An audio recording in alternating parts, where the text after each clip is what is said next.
നിങ്ങൾക്ക് തരുന്നതാണ്. ആ കള്ളം എന്ന് പറഞ്ഞാൽ എല്ലാ വലിയ പാപങ്ങളിലും വലിയ പാപമാണ്. ഏറ്റവും വലിയ പാപം കള്ളുകുടിക്കല്. എന്നിട്ട് മുത്തുനബി പറയുന്ന മറുപടി എന്തെന്നറിയുമോ? ഇനി പറയുന്ന വാക്ക് എന്നെ ഒരുപാട് വേദനിപ്പിച്ച വാക്കാണ്. കള്ളു തുണഞ്ഞു നോക്കിയവരെ, കള്ളു രുചിച്ചു നോക്കിയവരെ, കള്ളു തൊട്ടു നോക്കിയവരെ, ഇന്നത്തെ രാത്രി നിനക്ക് പൊട്ടി പൊട്ടി കരയാനുള്ള രാത്രിയാണ്. ഈ കസേര നനയട്ടെ, ഈ മാറഞ്ചേരിയുടെ മണ്ണ് മോമിനീങ്ങളുടെ പശ്ചാത്താപത്തിന്റെ തൗബയുടെ കണ്ണീരുകൊണ്ട് നനയട്ടെ.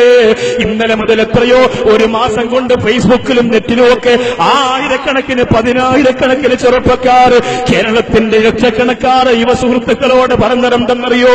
നിങ്ങൾ മാറഞ്ചേരിയിലേക്ക് വരൂ, നിങ്ങൾ മാറഞ്ചേരിയിലേക്ക് വരൂ. എന്നിട്ടൊരു സഹോദരനെ ഫോൺ വിളിച്ചു പറഞ്ഞത്, ഉസ്താദേ ഞങ്ങളൊക്കെ ഇതാ പ്രചരണം നടത്തിയിട്ട് കൊണ്ടുവന്നിരുത്തി തന്നിരിക്കുകയാണ്. മുത്തറസൂലിന്റെ ശഫാഅത്തിന് ഈ മക്കളോട് പെരുവിച്ചു പോകാൻ ഉസ്താദ് അവർക്ക് ഉപദേശം കൊടുക്കണേ.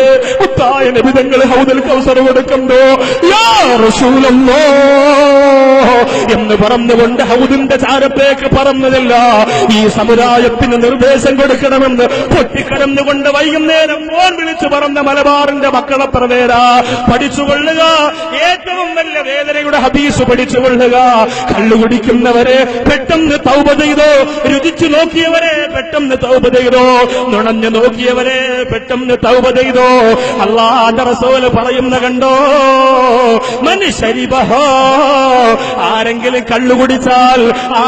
കള്ളുകുടിച്ചാൽ വകഅല ഉമ്മിഹി, അവന്റെ ഉമ്മയെ അവനെ വേദനയോടെ പ്രസവിച്ച ഉമ്മയെ, 9.5 മാസത്തോളം വയറ്റിന്റെ അകത്തവനെ ചുമന്നുകൊണ്ട് നടന്ന ഉമ്മയെ, അവന് 2.5 വയസ്സുവരെ തന്റെ മാറിടത്തിൽ നിന്ന് പാല് ചുരത്തി കൊടുത്ത ഉമ്മയെ, തന്റെ പൊന്നുപോലെ കണ്ണേ കരളേന്ന് പറഞ്ഞ് കൊണ്ടു നടന്ന ഉമ്മയെ, ഉറക്കമില്ലാതെ ഊണില്ലാതെ മലബാറിന്റെ മക്കളെ നിങ്ങൾക്ക് വേണ്ടിയിട്ട് കഷ്ടപ്പെട്ട ഉമ്മയെ മുത്തുനബി തങ്ങൾ പറയുന്നു, ഉമ്മിഹി, അവൻ ഉമ്മയെ വ്യഭിചരിച്ചവനെ പോലെയാണ്, അവൻ ഉമ്മയെ വ്യഭിചരിച്ചവനെ പോലെയാണ്.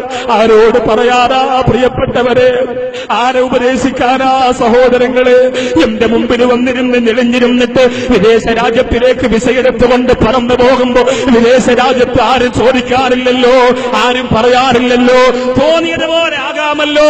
ശമ്പളം കയ്യിലേക്ക് വാങ്ങിയിട്ട് വെള്ളിയാഴ്ച രാവെന്ന് പറയുന്ന വ്യാഴാഴ്ച വൈകുന്നേരം റൂമിന്റെ അകത്ത് ഫ്രീ ആയിട്ടിരിക്കുമ്പോ കൂട്ടുകാരുമായി ചേർന്നുകൊണ്ട് കള്ളുകുടിച്ച് രസിക്കുന്ന ചെറുപ്പക്കാരോ, നിന്റെ പ്രിയപ്പെട്ട ഉമ്മയെ നീ ഒന്ന് ചിന്തിക്കടാ.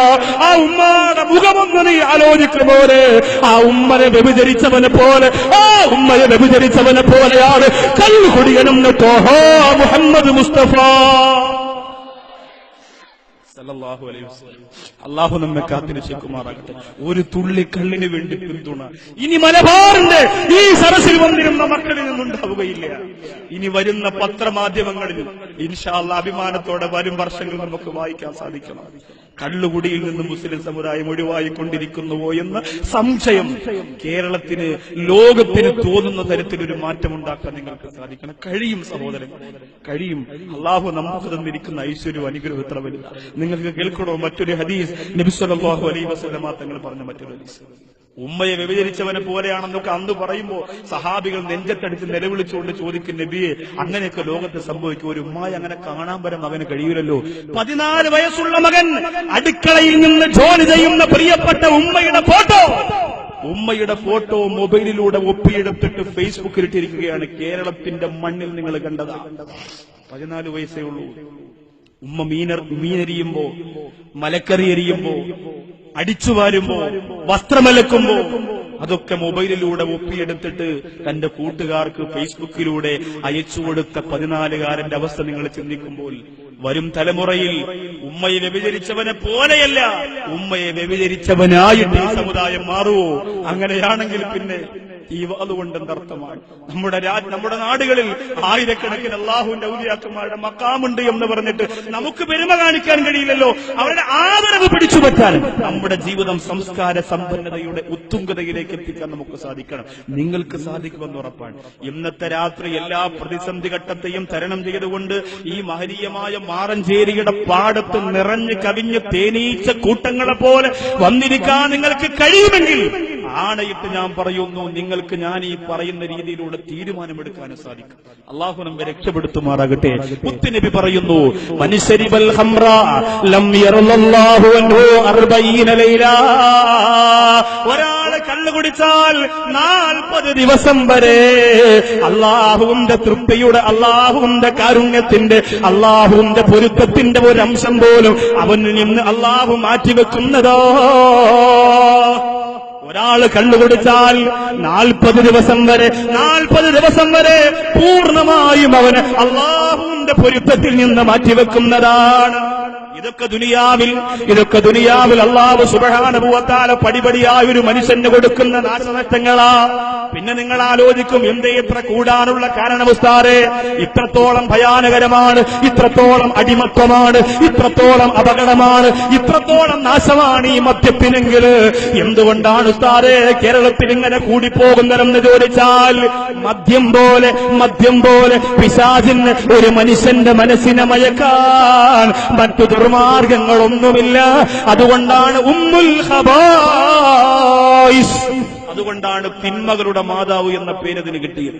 അതുപോലെ ഒരാളെ നശിപ്പിക്കാൻ പറ്റുന്ന മറ്റൊരു ദുഷ്കർമ്മ ലോകത്തില്ലാത്തതുകൊണ്ട് പിശാച് അതിനെ ഏറ്റവും ഇഷ്ടമുള്ള രീതിയിൽ സമുദായത്തിന് വേണ്ടി കൊടുത്തു. ഇബ്ലീസിന് ഏറ്റവും അധികം പേടി ഉമർ ഇബ്നുൽ ഖത്താബ് റളിയല്ലാഹു അൻഹുവിനെയാണ്. കാരണങ്ങൾ ഏറെയാണ്. ഉമർ റളിയല്ലാഹു അൻഹുവിന്റെ നാവിൻ തുമ്പിലൂടെയാണ് ഈ മദ്യത്തെ ഒന്ന് ഒഴിവാക്കുമോ നബിയേ എന്ന് ഇസ്ലാമിന്റെ ആദ്യകാലത്ത് ഉമർ ഇബ്നുൽ ഖത്താബ് റളിയല്ലാഹു അൻഹു നാവിൻ തുമ്പിലൂടെയാണ് പലപ്പോഴും പ്രഖ്യാപനം നടന്നത്. ഘട്ടം ഘട്ടമായിട്ടാണ് മദ്യത്തെ നിരോധിച്ചത്. മദ്യം പൂർണ്ണമായി ഹറാമാക്കേണ്ടതാണ് എന്ന് ആർക്ക് തോന്നി? മനുഷ്യശാസ്ത്രമറിയുന്ന സയ്യിദുനാ ഉമർ ഇബ്നുൽ ഖത്താബ് റളിയല്ലാഹു അൻഹുവിന് തോന്നി. ഉമർ റളിയല്ലാഹു അൻഹു വേഗം വന്നിട്ട് പറഞ്ഞു, നബിയേ ഇതെന്താ നബിയെ ഇങ്ങനെ? അതിനെ ഒഴിവാക്കണ്ടേ നബിയെ? അതിനൊരു പൂർണ്ണമായ നിയമം റബ്ബിനോട് ചോദിക്കണം നബി. അങ്ങനെ ചോദിച്ചാണ് അവസാനം അല്ലാഹുവിന്റെ പരിശുദ്ധ ഖുർആൻ ഫജ്തനിബൂഹു ലഅല്ലകും തുഫ്ലിഹൂൻ, നിങ്ങൾ പൂർണ്ണമായിട്ടും അതിനെ വർജിക്കുക, വിജയിക്കണമോ ഒഴിവാക്കുക എന്ന് മുത്തേ നബി മുഹമ്മദ് മുസ്തഫ സല്ലല്ലാഹു അലൈഹി വസല്ലമ തങ്ങൾ പറഞ്ഞത് എങ്ങനെയാണ്? അതുകൊണ്ടാണ് എല്ലാവരും അതിനെ ഒഴിവാക്കുന്നത്. ഇബ്ലീസ് ആ ഒരു സുഖം. അതുകൊണ്ട് സർവരും കള്ളെന്ന് പറയുന്ന ആ ഒരു വിഷത്തെ ആര് പിന്തുണയ്ക്കുന്നുവോ കുടിക്കണമെന്നില്ല. അത് തരക്കേടില്ല, ഹറാമായതുകൊണ്ട് കുടിക്കാത്തതാ, അല്ലെങ്കിൽ ഞാൻ കുടിച്ചനെ എന്ന് തോന്നുന്ന ആരെങ്കിലും ഉണ്ടെങ്കിൽ അവർക്ക് കൂടി അതിന്റെ ഭവിഷ്യത്ത് ബാധകമാണ്. നിങ്ങൾക്കറിയോ, അറേബ്യൻ രാജ്യത്ത് കള്ളിഷാപ്പുകളിൽ അറിയപ്പെട്ടിരുന്ന ഒരാളായിരുന്നു ആയിഷ എന്ന് പറയുന്നയാള്. ആയിഷ എന്നറിയപ്പെടുന്ന ഒരു വ്യക്തി ഉണ്ടായിരുന്നു.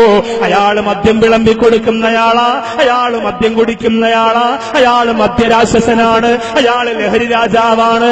അങ്ങനെ ജീവിച്ചുകൊണ്ടിരുന്നയാളാണ്. പക്ഷേ മക്കയുടെ വിരിമാറിലേക്ക് മുത്തേ നബി മുഹമ്മദ് മുസ്തഫ മുഴങ്ങട്ടെ. മാറഞ്ചേരിയിൽ നിന്ന് ഇന്ന് വരെ നൗഷാദ് വാക്കൽ പ്രസംഗിച്ച സ്റ്റേജിൽ നിന്ന് മുഴങ്ങിയതിനേക്കാൾ ഏറ്റവും വലിയ സ്വലാത്തുകൾ മുഴങ്ങട്ടെ. മുത്തുനബിയോടുള്ള മഹബത്ത് പറയുമ്പോ പോലും മുഴങ്ങി കേൾക്കുന്നതിനേക്കാൾ 10 മടങ്ങ് ആവേശത്തോടെ എന്റെ പ്രിയപ്പെട്ട ചെറുപ്പക്കാരെ മുഴക്കിക്കോ. കാരണം നിങ്ങളെ എനിക്ക് പൂർണ്ണമായിട്ട് വിശ്വസിക്കാം. നിങ്ങളെല്ലാം ത്യജിച്ചിട്ട് വന്നവരാ, നിങ്ങൾ വികാരത്തിന് അടിപ്പെട്ടു പോകാത്തവരാണ്. മനസ്സിന്റെ പ്രകാശമേ നബി മുഹമ്മദ് മുസ്തഫ സല്ലല്ലാഹു അലൈഹി വസല്ലമ തങ്ങൾ മക്കയുടെ വിരിമാറിലേക്ക് കടന്നു വന്നപ്പോ ഒരുപാട് പേര് അള്ളാഹുവിന്റെ ദീനിന്റെ ആദർശത്തെ മുറുകെ പിടിക്കുകയാണ്. ആയിഷ എന്ന് പറയുന്ന വ്യക്തി പരിശോധന നടത്തുകയാണ്. എന്താണ് ഇസ്ലാമിന്റെ പ്രശസ്തി എന്ന് പഠിച്ചപ്പോ അതിൽ വ്യഭിചാരം ഹറാമാണ്, അതിൽ നിസ്കാരമുണ്ട്, അതിൽ സക്കാത്തുണ്ട്, അതിൽ ഉപ്പയോടുള്ള കടമകളുണ്ട്. ആയിഷാക്ക് വല്ലാത്ത സന്തോഷമായി. ആയിഷ തന്റെ വാഹന പുറത്ത് കയറുകയാണ്. എന്നിട്ട് എവിടെയാ പോകുന്നതെന്നറിയുമോ? മുത്തായ തങ്ങളുടെ മുന്നിലേക്ക് പോയിട്ട് ഷഹാദത്ത് കലിമ പറയാ പോവുകയാണ്.